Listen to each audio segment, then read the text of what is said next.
Welcome back. दैनिक जीवन में उपयोग में आने वाले रसायनों के अंदर हम सेकंड पार्ट लेकर प्रारंभ कर रहे हैं, जो कि है अकार्बनिक यौगिक। और अकार्बनिक यौगिक दैनिक जीवन में कहाँ कहाँ किस रूप में प्रयुक्त होते हैं, उनका रासायनिक सूत्र क्या है और उनको कहाँ कहाँ उपयोग में लिया जाता है या किस नाम से जाना जाता है, उनकी चर्चा हम इस पार्ट के अंदर करेंगे। तो हम स्टार्ट कर रहे हैं अकार्बनिक यौगिक जो कि दैनिक जीवन में प्रयोग में लिए जाते हैं।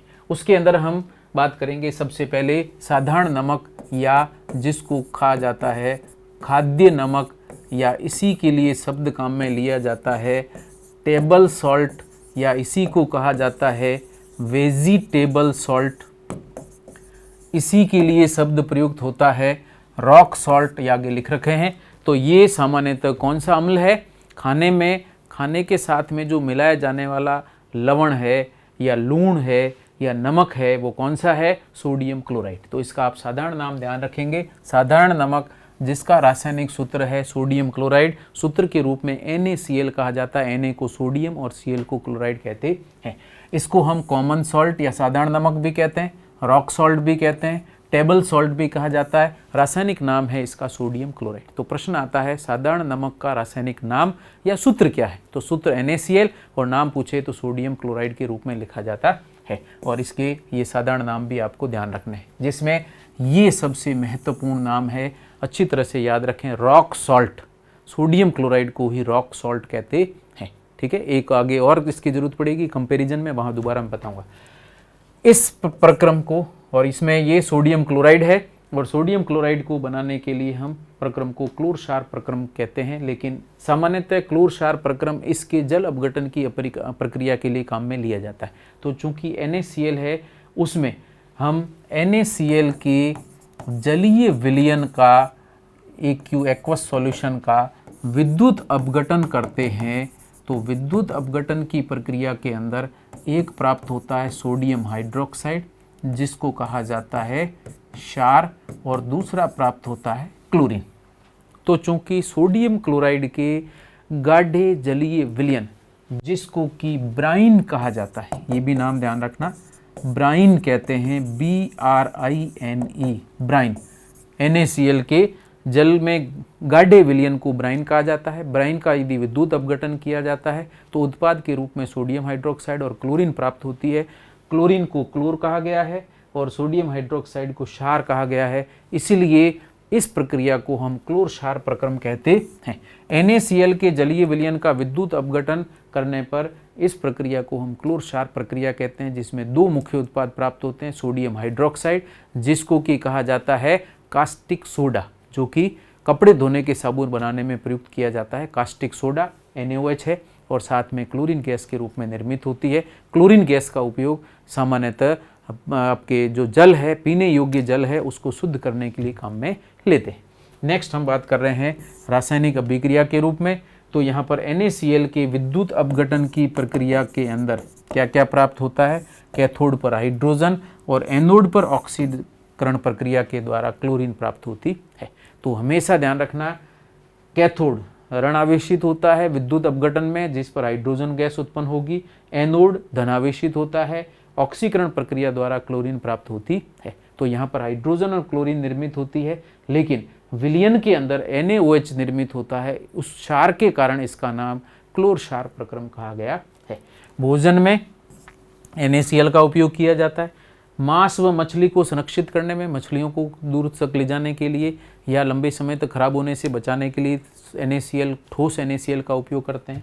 इसके अलावा मांस को सुरक्षित रखना हो, ज़्यादा देर तक बना के रखना हो बचा करके, तो उसके अंदर नमक डाल दीजिए। ये लंबे समय तक 1-2 दिन 3 दिन तक मांस खराब नहीं होगा, नमक की उपस्थिति के कारण ये उसको सड़ने से रोकता है। तो इनके संरक्षण के अंदर, मांस और मछली के संरक्षण के अंदर हम NaCl का उपयोग करते हैं। इसके अलावा भोजन संरक्षण के रूप में भी हम इसका उपयोग करते हैं। यदि अधिक में नमक डालकर किसी चीज़ को रख दी जाए, या सब्जी को अगर ज़्यादा नमक डाल करके छोड़ दिया जाए, तो भी सब्जी लंबे समय तक खराब नहीं होती है। परिरक्षक के रूप में हम इसका उपयोग करते हैं। इसके अलावा NaCl का उपयोग NaOH बनाने के लिए कर रहे हैं, हाइड्रोजन बनाने के लिए कर रहे हैं, और क्लोरीन गैस बनाने के लिए भी उपयोग में लिया जाता है। और इस प्रक्रिया को, जिसमें NaCl के विद्युत अपघटन से NaOH, क्लोरीन और हाइड्रोजन बनती है, उसको हम क्लोर क्षार प्रक्रम कहते हैं। ये जरूर नाम ध्यान रखना, आपके NCERT बुक के अंदर मेंशन किया गया है। इसके बाद में हम बात करते हैं अगला NaOH, NaOH जिसको कहा जाता है कास्टिक सोडा। सोडियम है इसमें, इसलिए इसको कहा जाता है कास्टिक सोडा। और कास्टिक सोडा तेल व ग्रीस को साफ करने के लिए प्रयुक्त किया जाता है। इसके अलावा साबुन व डिटर्जेंट बनाने के अंदर हम कास्टिक सोडा का उपयोग करते हैं। कागज़ बनाने और फाइबर बनाने के अंदर या रेशे बनाने के लिए सोडियम हाइड्रोक्साइड काम में लिया जाता है। तो सामान्य कॉटन के रेशे को मजबूती प्रदान करने के लिए उसको सोडियम हाइड्रोक्साइड के अंदर डुबा के रखा जाता है। ऐसी स्थिति में यह मजबूत हो जाता है, टेरिकॉट के रूप में काम में या प्रदर्शित होकर काम में लिया जाता है। इसके अलावा हाइड्रोजन H2 के रूप में प्रदर्शित करते हैं और इसकी दहन ऊष्मा बहुत अधिक होती है, इसलिए हाइड्रोजन गैस का उपयोग हम ईंधन के रूप में करते हैं। और यह ईंधन वायुमंडल में किसी प्रकार का कोई भी प्रदूषण नहीं फैलाता, क्योंकि इसके दहन में केवल H2O बनती है। ऐसी स्थिति के अंदर हाइड्रोजन ईंधन सबसे स्वच्छ ईंधन के रूप में प्रयुक्त होता है। एग्जाम में ये कई बार प्रश्न पूछा गया है, तो ध्यान रखना, हाइड्रोजन सबसे स्वच्छ ईंधन के रूप में प्रयुक्त होता है, जो कि वायुमंडल में किसी भी प्रकार का कोई प्रदूषण नहीं फैलाता है। दहन ऊष्मा उच्चतम होने के कारण इसका उपयोग ईंधन के रूप में किया जाता है। इसके अलावा वनस्पति घी या डालडा जिसको हम बोलते हैं, वनस्पति घी और मार्गरीन या चीज बनाने के लिए हम हाइड्रोजन का उपयोग करते हैं। जिसमें वनस्पति घी का निर्माण कैसे होता है, हाइड्रोजन मिलाई जाती है किसमें, तेल के अंदर। तो वनस्पति तेल में हाइड्रोजन मिलाने के बाद वनस्पति घी बनता है। इस प्रक्रिया को हम नाम देते हैं हाइड्रोजनीकरण। तो वनस्पति तेलों के हाइड्रोजनीकरण प्रक्रिया के द्वारा वनस्पति घी बनता है और इसमें अगर उत्प्रेरक पूछे तो निकल उत्प्रेरक का उपयोग किया जाता है। तो इस प्रकार से हम यहाँ पर हाइड्रोजन और उसके उपयोगों को प्रदर्शित करते हैं, जिसमें हाइड्रोजनीकरण वनस्पति घी निर्माण की प्रक्रिया को कहा जाता है। और मार्गरीन या चीज़ जो है वो भी बनाने के लिए हम हाइड्रोजन का ही उपयोग करते हैं। अगला है क्लोरीन, और क्लोरीन का उपयोग जल के शुद्धिकरण में किया जाता है, बहुत महत्वपूर्ण है। वैसे तो ये जहरीली गैस है, लेकिन कम मात्रा में अगर जल में मिलाई जाए तो जल में यह मुक्त अवस्था में क्लोरीन उत्पन्न करती है। ये क्लोरीन बैक्टीरिया वगैरह जो पानी के अंदर उपस्थित है उन सभी बैक्टीरिया को खत्म करके जल को शुद्ध करने का काम करती है। स्विमिंग पूल के जल को जीवाणु रहित करने के लिए भी क्लोरीन काम में लेते हैं। क्लोरीन का उपयोग विरंजक के रूप में किया जाता है और विरंजक में यह ऑक्सीकरण अभिक्रिया के रूप में विरंजन प्रक्रिया को संपन्न करता है। इसके अलावा आगे जो सूत्र दिया गया है ये ब्लीचिंग पाउडर है का सूत्र है, ब्लीचिंग पाउडर। और ब्लीचिंग पाउडर का मतलब है विरंजक चूर्ण। तो क्लोरीन का उपयोग विरंजक चूर्ण बनाने के लिए भी किया जाता है। और विरंजक चूर्ण कैसे बनाते हैं ये ध्यान रखना। विरंजक चूर्ण सामान्यतः आपने काम में लिया होगा, कहाँ पे, फेस मास्क के रूप में। फेस के ऊपर जो दाग वगैरह हल्के फुल्के हैं या जो स्किन हल्की सी काले रंग की है या उस स्किन के ऊपर जो अलग अलग कलर हैं उसको हटाने के लिए, या सनबर्न के कारण हल्की सी स्किन का कलर गहरा हो गया है तो उसका कलर को हल्का करने के लिए ब्लीचिंग पाउडर के रूप में ब्लीच किया जाता है। और ब्लीच के अंदर रंग थोड़ा सा कम हो जाता है या रंग है वो उड़ जाता है, इसीलिए स्किन है वो बिल्कुल साफ दिखाई देती है। तो इस प्रक्रिया को कहते हैं ब्लीच करना और उसमें प्रयुक्त पदार्थ को हम ब्लीचिंग पाउडर कहते हैं। हिंदी के अंदर इसी को विरंजन चूर्ण कहा जाता है या विरंजक चूर्ण कहा जाता है, जिसका सूत्र है CaOCl और Cl, या फिर इसको हम ऐसे लिखते हैं CaOCl2 के रूप में। ये विरंजक चूर्ण को प्रदर्शित करता है, जिसका रासायनिक नाम भी आपको ध्यान रखना, हम पहले बात कर चुके हैं। और इसका रासायनिक नाम है कैल्शियम क्लोरो हाइपोक्लोराइट कहा जाता है, कैल्शियम क्लोरो हाइपोक्लोराइट कहा जाता है। इसी को हम ब्लीचिंग पाउडर कहते हैं। रासायनिक रूप में इसको कैल्शियम क्लोरो हाइपोक्लोराइट कहा जाता है। मैं यहाँ नाम लिख देता हूँ, ये आपको ध्यान में रखना है। कैल्शियम Ca के लिए, क्लोरो Cl के लिए, पहले Cl जो बाहर दिया हुआ है OCl को कहा जाता है हाइपोक्लोराइट क्लोराइट। तो कैल्शियम क्लोरो हाइपोक्लोराइट विरंजक चूर्ण के लिए रासायनिक नाम के रूप में जाना जाता है। और इसकी रासायनिक अभिक्रिया कैल्शियम ऑक्साइड जिसको कहते हैं बिना बुझा चूना, calcium hydroxide CaOH whole twice है, इसको कहते हैं बुझा हुआ चूना।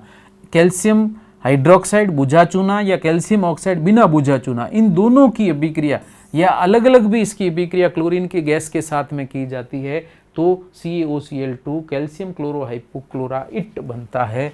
यहाँ पर गलत छप गया है, क्लोराइट है, लास्ट में ट आना चाहिए, ड नहीं आना चाहिए। तो हाइपोक्लोराइट बनता है, इसी को हम विरंजक चूर्ण कहते हैं। इसके अलावा क्लोरीन खुद भी विरंजन प्रक्रिया प्रदर्शित करती है और ये क्लोरीन गैस हल्के हरे रंग की गैस है और इस हल्के हरे पीले रंग की गैस है। अगर गैस जार में उपस्थित है तो यह, अगर इस गैस जार के अंदर क्लोरीन से भरे गैस जार में अगर किसी रंगीन पुष्प को पानी में डुबो करके गैस जार में डालकर ढक्कन दे दिया जाए तो पुष्प का जो रंग है, चाहे कैसा भी रंग है, वो रंग उड़ जाता है और ये क्लोरीन के कारण, पुष्प के ऑक्सीकरण की प्रक्रिया के कारण रंग उड़ता है। इसलिए क्लोरीन को भी विरंजक के रूप में प्रयुक्त करते हैं तथा विरंजक चूर्ण है, इसका उपयोग भी विरंजन के रूप में किया जाता है।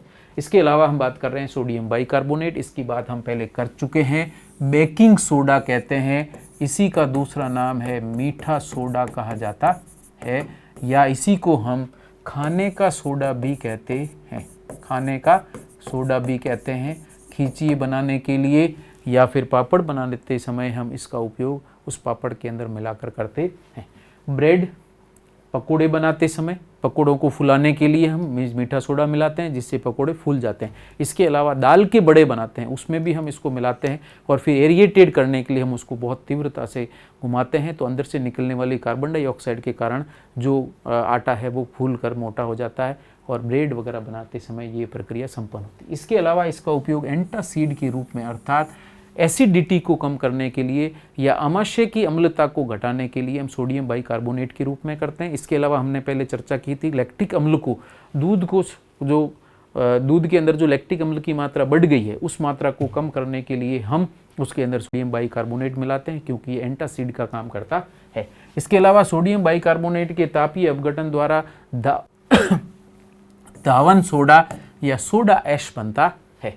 तो यहाँ पर सोडियम बाइकार्बोनेट दिया हुआ, गर्म करने पर Na2CO3, इसको हम कहते हैं सोडा ऐश बनता है। और इसमें इसी को हम धावन सोडा कब कहते हैं, जब Na2CO3 के साथ 10 जल के अणु जुड़े हुए हों तो इसको हम धावन सोडा या वाशिंग सोडा कहते हैं। जैसे निरमा वाशिंग पाउडर है तो उस वाशिंग पाउडर में सर्वाधिक मात्रा में, या सामान्य कोई भी वाशिंग पाउडर है उसमें सर्वाधिक मात्रा में सोडा ऐश या वाशिंग सोडा का उपयोग किया जाता है। अगला हम बात कर रहे हैं वही है सोडा ऐश। तो इसका नाम ही सोडा ऐश धावन सोडा है और नेक्स्ट हम इसकी चर्चा कर रहे हैं, सोडा ऐश के रूप में इसको प्रदर्शित किया जाता है। तो केवल Na2CO3 है तो सोडा ऐश, और यदि इसके साथ 10 जल के अणु है तो धावन सोडा कहलाता है। जल की स्थायी कठोरता को हटाने के लिए बहुत महत्वपूर्ण कारक है, कपड़ों को धोने के काम में आता ही है, साथ ही जल में जो स्थायी कठोरता है उसको हटाने का काम भी करता है। इसलिए अगर जल कठोर है तो उस गर्म जल के अंदर अगर कपड़े धोए जाएं और इसमें सर्फ से धोए, इस आपके धावन सोडा से धोए जाएं, तो सोडा से धोने पर वह पानी सामान्य रूप से मृदु हो जाएगा और कपड़ा धोने पर आसानी से साफ भी हो जाता है। इसी तरीके से अग्निशमन यंत्र में भी हम सोडियम कार्बोनेट का उपयोग करते हैं, कुछ जगह सोडियम बाइकार्बोनेट भी काम में लिया जाता है। इसके अलावा हम बात कर रहे हैं नीला थोथा की, जिसको कहा जाता है ब्लू विट्रियोल। इसका नाम ध्यान रखना, BLU विट्रियोल कहा जाता है, ब्लू विट्रियोल, जिसका रासायनिक सूत्र है कॉपर सल्फेट 5H2। और कॉपर सल्फेट 5H2O नीले रंग का घटक है, जो कि हमने लवण के अंदर पहले पढ़ रखा है। इसकी संरचना और चित्र भी मैंने बताया था, और उसी का नाम है नीला थोथा। कीटाणुनाशी के रूप में इसका उपयोग किया जाता है। ज़्यादातर लई बनाते समय, जो लई हम किसी जगह चिपकाने के लिए लई का उपयोग करते हैं, या जो आपके मैदा है या आटा है, आटे के पतले घोल को उच्च ताप पर गर्म करके उबाल दिया जाता है, तो उसके बाद में जो पेस्ट बचेगा उस पेस्ट को हम पदार्थ या कागज़ को कहीं पर चिपकाने के लिए काम में लेते हैं, लई के रूप में काम में लेते हैं। चमड़े को चिपकाने के लिए भी इसका उपयोग किया जाता है। चूँकि आटा है, स्टार्च है, थोड़े समय के बाद खराब हो जाता है, सड़ सकता है, तो उससे सड़ने से बचाने के लिए हम कीटाणुनाशी के रूप में कॉपर सल्फेट 5H2O का उपयोग करते हैं, नीले थोथे का उपयोग करते हैं। कॉपर प्लेटिंग के रूप में भी हम इसका उपयोग करते हैं। कॉपर की प्लेटिंग किसी अन्य धातु पर कॉपर धातु की परत चढ़ानी है, उसको प्लेटिंग कहते हैं, उसके लिए भी हम कॉपर सल्फेट 5H2O नीला थोथा का उपयोग करते हैं। और कॉपर के निष्कर्षण के रूप में इसका विलयन विद्युत अपघटय के रूप में प्रयुक्त किया जाता है। तो कॉपर के विद्युत अपघटनी शोधन की प्रक्रिया के अंदर विद्युत अपघटय के रूप में कॉपर सल्फेट के जलीय विलयन का उपयोग किया जाता है। नेक्स्ट प्रक्रिया है, और आपने एक प्रक्रिया हमने पहले चर्चा कर रखी है कि कॉपर सल्फेट के जलीय विलयन में यदि लोहे की कील या फिर जिंक धातु डाल दी जाती है तो कॉपर का नीला रंग है वो उड़ जाता है, उसकी रासायनिक अभिक्रिया भी आपको बताई जा चुकी है। नेक्स्ट हम बात कर रहे हैं KOH, और KOH को कहा जाता है कास्टिक पोटास। K है तो हम कहते हैं पोटाश, और Na होता तो उसको कहते हैं सोडा। तो ये NaOH को कहेंगे कास्टिक सोडा, KOH को कहा जाता है कास्टिक पोटास। सोडियम हाइड्रोक्साइड का उपयोग भी साबुन बनाने के लिए करते हैं, और पोटेशियम हाइड्रोक्साइड का उपयोग भी साबुन बनाने के रूप में किया जाता है। लेकिन दोनों में अंतर ये है कि पोटेशियम हाइड्रोक्साइड से जो साबुन बनेगा तेल के साथ अभिक्रिया के द्वारा, तो तेल और पोटेशियम हाइड्रोक्साइड मिलाएं, दोनों की अभिक्रिया से बनता है साबुन, तो उस साबुन का उपयोग नहाने के रूप में करते हैं। और अगर तेल के साथ में सोडियम हाइड्रोक्साइड या कास्टिक सोडा मिला करके अभिक्रिया द्वारा साबुन बनता है, तो उस साबुन का उपयोग हम कपड़े धोने के लिए करते हैं। एक मृदु साबुन है और एक कठोर साबुन होता है। कार्बन डाइऑक्साइड तो मृदु साबुन बनाने के लिए, जो कि नहाने के रूप में काम में लिया जाता है, KOH काम में लेते हैं। और अभिक्रिया अगर आप ध्यान रखें तो यहाँ पर KOH की अभिक्रिया किसके साथ में, तेल या वसा के साथ में की जाती है, तो इसमें एक तो उत्पाद बनता है साबुन और दूसरा उत्पाद इसके अंदर बनता है ग्लिसरीन। तो ये दोनों, और इसमें साबुन के निर्माण में अतिरिक्त उत्पाद के रूप में कई बार प्रश्न पूछा गया है, कौन सा अतिरिक्त उत्पाद बनता है, तो ग्लिसरीन अतिरिक्त उत्पाद के रूप में प्राप्त होता है। कार्बन डाइऑक्साइड और सल्फर डाइऑक्साइड के अवशोषक के रूप में भी हम इसका उपयोग करते हैं।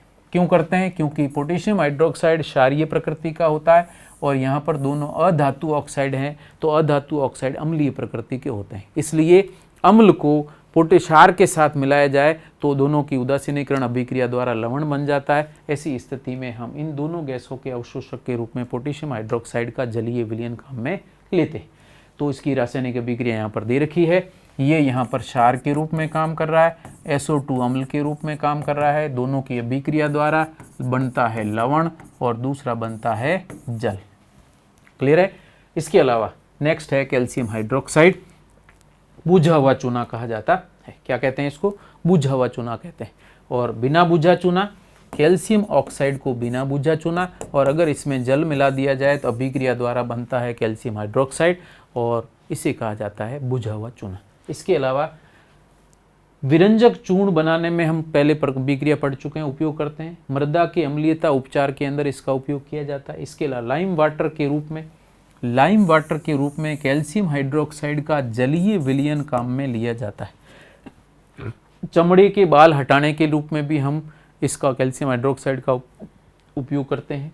इसका जल में निलंबन, सफेदी, कली करने के लिए प्रयुक्त किया जाता है। निलंबन, सस्पेंशन, कली करने के लिए आपने देखा होगा, चूना पत्थर को पानी में डाल करके रात भर रखा रहने दिया जाता है। पर संपूर्ण अभिक्रिया के द्वारा जो मिश्रण बचेगा, उस मिश्रण के अंदर कुछ ट्रांसपेरेंट विलयन ऊपर या बिल्कुल पारदर्शी जलीय विलयन ऊपर बचता है, उसको तो कहा जाता है लाइम वाटर।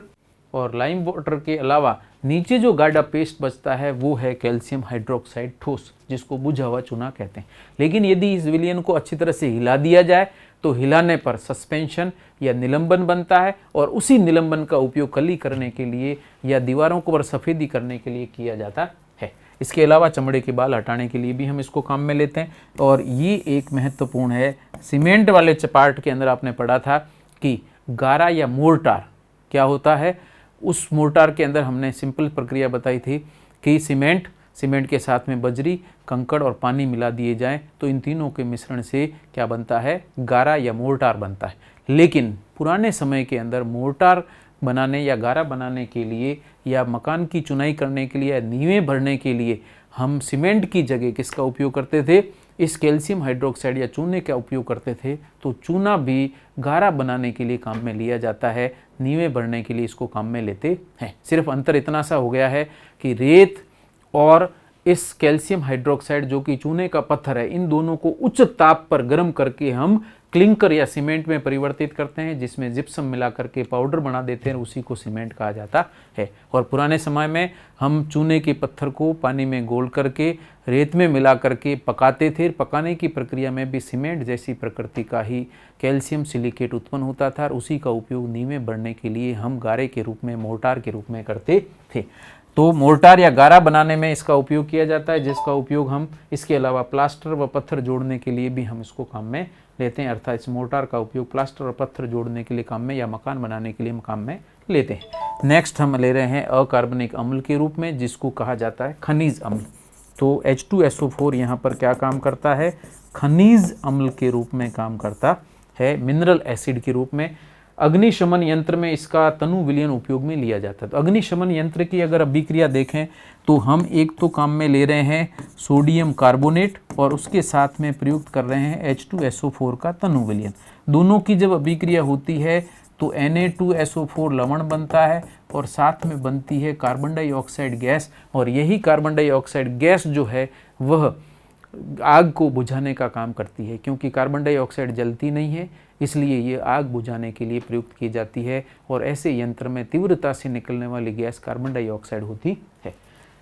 इसके अलावा सीसा संचायक सेल के अंदर, अर्थात जो गाड़ियों के अंदर हम बैटरियां काम में लेते हैं, चाहे मोटरसाइकिल में हो, चाहे कार में हो, या ट्रक में हो, या अन्य प्रकार के घरों में इन्वर्टर के अंदर जो बैटरी हम प्रयुक्त कर रहे हैं वो वास्तव में सीसा संचायक सेल है। कौन सा सेल है, सीसा संचायक सेल, ठीक है, लेड स्टोरेज बैटरी कहते हैं। जैसे मोबाइल के अंदर लिथियम आयन बैटरी काम में लेते हैं, उसी तरीके से घरों के अंदर जो बड़े आकार की बैटरी या वाहनों के अंदर जो वाहन चालू करने के लिए जो बैटरी काम में ली जाती है वो सीसा संचायक सेल है या लेड स्टोरेज बैटरी है। उस लेड स्टोरेज बैटरी में लिथार्ज या लेड ऑक्साइड के साथ में हम H2SO4 के विलयन का उपयोग करते हैं, और इसमें H2SO4 की उपस्थिति के अंदर होने वाली रासायनिक अभिक्रिया के कारण रासायनिक ऊर्जा विद्युत ऊर्जा में परिवर्तित होती है। महत्वपूर्ण है, नाम आपको ध्यान रखना है। नेक्स्ट हम बात कर रहे हैं दूसरा एसिड है नाइट्रिक एसिटिक HNO3, इसको कहा जाता है नाइट्रिक अम्ल या नाइट्रिक एसिड कहते हैं। नाइट्रिक एसिड प्रबल ऑक्सीकारक के रूप में प्रयुक्त होता है विस्फोटक संश्लेषित करने के लिए। ज़्यादातर विस्फोटक नाइट्रेट रूप में होते हैं, तो विस्फोटक बनाने के लिए हम इसका उपयोग करते हैं। जैसे अमोनियम नाइट्रेट विस्फोटक है, पोटेशियम नाइट्रेट विस्फोटक है, ट्राइनाइट्रोटोलुइन विस्फोटक है, ये हम कल इसकी संरचना में या पहले संरचना भी पढ़ चुके हैं।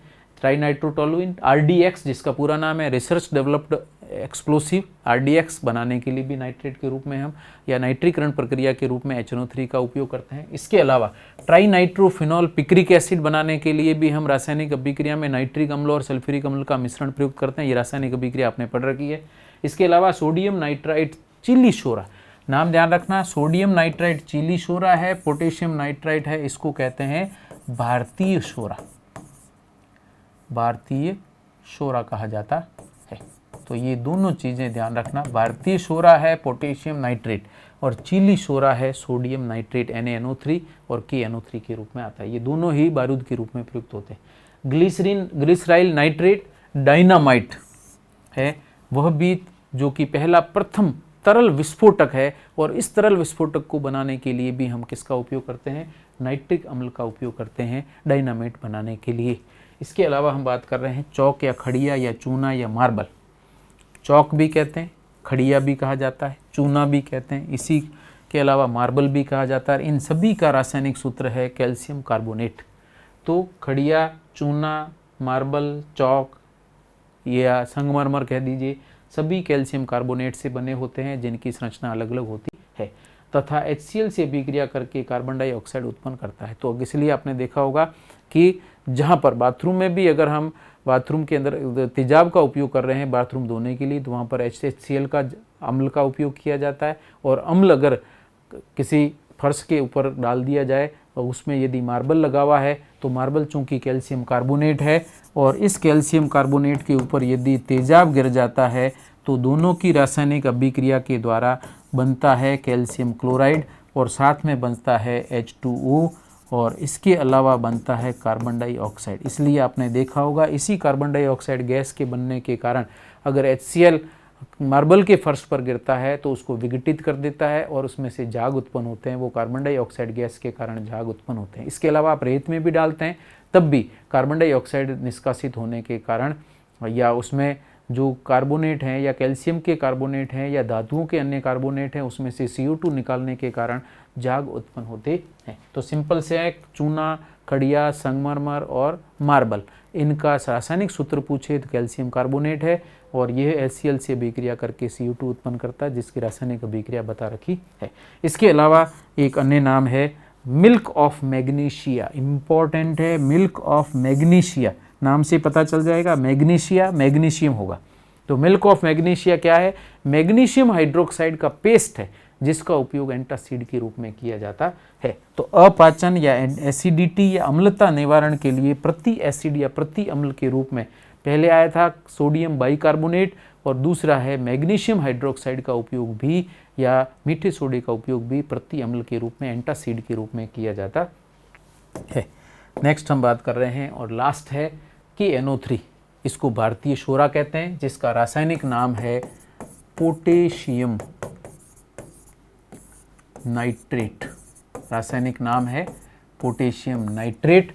इसी को कहा जाता है भारतीय शोरा या शोर बोलते हैं या बारूद बोलते हैं, उसमें ये KNO3 मिलाया जाता है। इसके अलावा गन पाउडर बनाने में किसका उपयोग किया जाता है और गन पाउडर में होता क्या है? कोयला प्लस गंधक प्लस KNO3, इन तीनों का मिश्रण ही बारूद के रूप में या गन पाउडर बनाने के लिए काम में लिया जाता है। इसके अलावा माचिस के ऊपरी परत के रूप में, माचिस जिसके ऊपर रगड़ करके हम तीली को रगड़ करके आग जलाते हैं तो उसके अंदर जो ऊपरी परत है उसमें पोटेशियम नाइट्रेट और रेड फास्फोरस का मिश्रण होता है, तो उस माचिस की ऊपरी परत के अंदर ये KNO3 काम में लिया जाता है। इसके अलावा आतिशबाजी या जो पटाखे वगैरह जितने भी होते हैं उसके अंदर विस्फोटक के रूप में पोटेशियम नाइट्रेट का उपयोग किया जाता है। तो इस तरीके से महत्वपूर्ण सामान्य वे रसायन जो कि आपके 10th तक की बुक के अंदर प्रयुक्त किए गए हैं उन रसायनों को यहाँ पर डिटेल के अंदर प्रदर्शित किया है और ये एग्ज़ाम पॉइंट ऑफ व्यू से बहुत ही महत्वपूर्ण पार्ट है। और इसमें बताए गए सभी रसायन चाहे कार्बनिक यौगिक के रूप में हो या अकार्बनिक यौगिक के रूप में हो, इनका दैनिक जीवन में कहाँ कहाँ उपयोग है, ये उपयोग आपको ध्यान में रखने हैं और ये बहुत ही महत्वपूर्ण टॉपिक है। इस टॉपिक के साथ मैं इसका जो स्क्रीन के ऊपर जो प्रोसेस चल रहा है इसकी PDF कॉपी भी मैं साथ में डाल दूंगा, तो उसके अंदर अगर आपको तत्काल रूप से पढ़ना है तो PDF कॉपी भी आप उसके साथ में लेकर पढ़ सकते हैं। Thank you so much.